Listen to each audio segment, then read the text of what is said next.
जब तपाईँको दिमागमा विदेश जाने सोच आउँछ तब एउटा छुट्टै मोड आउँछ। नेपालमा बस्दाखेरि बेरोजगार भएर बसिराख्नुहुन्छ, त्यो समयमा तपाईँलाई के गर्ने भन्ने कुरा दिमागमा धेरै खलबली छटपट भइरहेको हुन्छ। तपाईँले त्यो समयमा होटेलतिर ट्राई गर्नुहुन्छ, काम गर्नुहुन्छ, कुनै फ्याक्ट्रीतिर काम गर्नुहुन्छ, कुनै साइटमा कन्स्ट्रक्सन लाइनतिर पनि काम गर्नुहुन्छ, तर केही पनि सफलता आउँदैन। किन भन्दाखेरि तपाईँले त काम गर्नुभएको छ, तपाईँले साउको मुनि काम गर्नुभएको छ, अरूको अन्डरमा बसेर काम गर्नुभएको छ। यसको मतलब म तपाईँलाई के बुझाउन खोजिरहेको छु त भन्दाखेरि काम सँगसँगै तपाईँको दिमागमा के आउँछ, यो भन्दा त विदेशतिर जाउँ हो भन्ने विकल्प रोज्नुहुन्छ। त्यस पछाडि तपाईँले हतार हतार कुनै मेन पावरमा गएर कुनै एउटा देशमा एप्लाई गर्नुहुन्छ। काम जुनसुकै होस्, मलाई जस्तो भए पनि हुन्छ, तर मलाई विदेश चाहिँ जानु पऱ्यो भन्ने खालको तपाईँको दिमागमा आउँछ। त्यसपछि तपाईँले एप्लाई गर्नुहुन्छ। कुनै कम्पनीले तपाईँलाई छिटै पनि भिजा दिन्छ, कुनै कम्पनीले धेरै वेटिङ गर्छ, भोलि भन्छ पर्सि भन्छ, तर हुँदैन। एक हप्तामै उडाइदिन्छु, एक महिनाभित्रमा तपाईँ फिक्स उड्नुहुन्छ भनेर भन्छ, तर उड्दैन। फ्याट 1-1.5 महिनाभित्रमा भिजा पनि लाग्न सक्छ, इक्जाम्पल।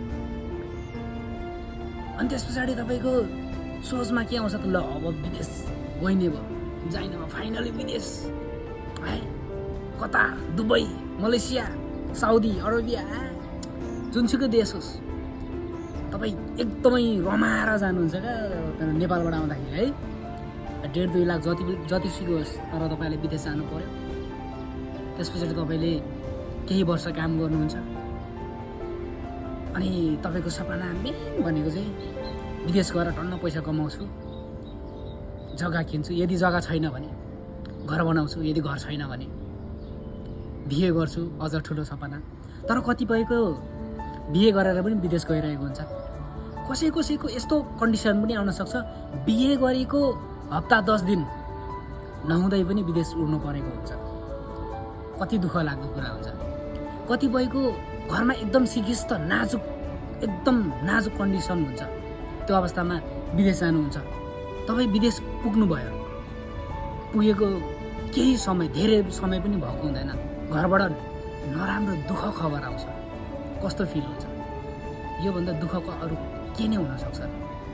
गाह्रो छ, चाहेर पनि फर्केर जानु सकिँदैन क्या त्यो कन्डिसनमा। अनि यति तनाव हुन्छ, दुःखमा एकदम पीडा भएर गइरहेको हुन्छ। अनि केही समय अब यता कम्पनीले भिजा प्रोसेस भइसकेको हुन्छ, मेडिकलहरू सबै गरेर, अनि त्यसपछि काम सुरु हुन्छ। नेपालमा त धेरै कुराहरू लोभ देखाएर ल्याएको हुन्छ होइन, तर एक्ज्याक्ट रियालिटी कुरा चाहिँ जब यहाँ आएर कम्पनी जोइन गरेर काम गर्नु स्टार्ट गर्नुहुन्छ, बिस्तारै फ्याट्टै पनि थाहा हुँदैन, बिस्तारै थाहा हुन्छ क्या यहाँको रियालिटी भनेको। जति पनि नेपालमा बोलेर पढाएको कुराहरू यहाँ केही पनि मिल्दैन। 820 दिराम भनेको थियो होइन।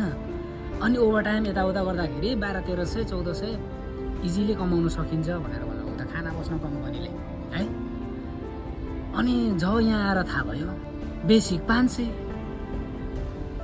काम 15 घन्टा, अफिस डिपार्टमेन्टमा परोस्, मार्केटमा परोस् भन्दा क्या हामी चाहिँ। तर खुलित्तै काम जस्तो सुकै परोस् न, क्लिनर भनेको टोयलेट गोट्ने, झाडु पोचा लाउने, त्यही त क्लिनर भनेपछि सक्यो क्या। म आउँदाखेरि क्लिनरमा आएको है गाइजहरू, सुरुमा आउँदाखेरि होइन। अनि म खासमा आउनु चाहिँ किन क्लिनरमै आएको भन्दाखेरि चाहिँ धेरै कम्पनीमा ट्राई गर्दाखेरि नभएर, अनि विकल्प के रहेछ त भन्दाखेरि चाहिँ यसमा अफर पनि के थियो त भन्दाखेरि मेन दुबई आउनुको रिजन चाहिँ जुनसुकै कम्पनीमा आए पनि 6 महिना पछाडि चाहिँ कम्पनी रोजेर जानु पाइन्छ भनेर भन्दाखेरि चाहिँ ओहो, त्यहाँ गएर म जसरी पनि कम्पनी चेन्ज गर्छु, त्यहाँ गएर म केही कुरा सिकेपछि त म जसरी पनि कम्पनी चेन्ज गर्छु, राम्रो कम्पनीमा काम गर्छु भन्ने हिसाबले आएको होइन। तर त्यो सोचेको जस्तो हुँदैन गाइजहरू, यहाँ आएपछि थाहा हुन्छ त्यो सबै कुराहरू होइन, कसरी के, त्यो सबै म एक्सप्लेन गर्न चाहदिनँ। त्यही त भन्दाखेरि सिभी बनाएर त्यो नोकरी गल्फ भन्ने एप्लिकेसनमा एप्स छ, त्यसमा चाहिँ अपलोड गरिदिएँ मेरो सिभीलाई।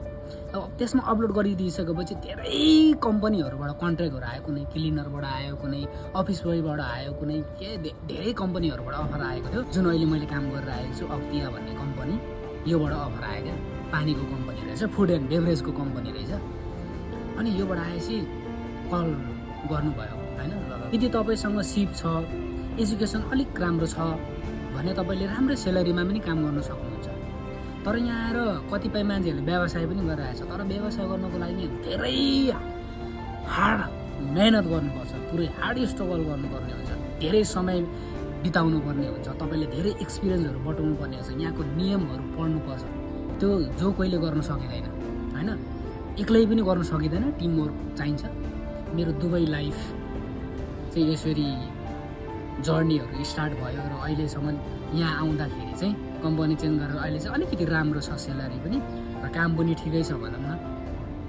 तर यहाँबाट आफ्नो सपनाहरू पुरा गर्छु भन्ने चाहिँ अलिकति पोसिबल छैन रहेछ। किन भन्दाखेरि महिनाको 40-50 हजार सेलरी खाएर तपाईँले आफ्नो घर जग्गा बनाउँछु, तपाईँको सपना पुरा गर्छु भन्ने चाहिँ यहाँ हुँदैन।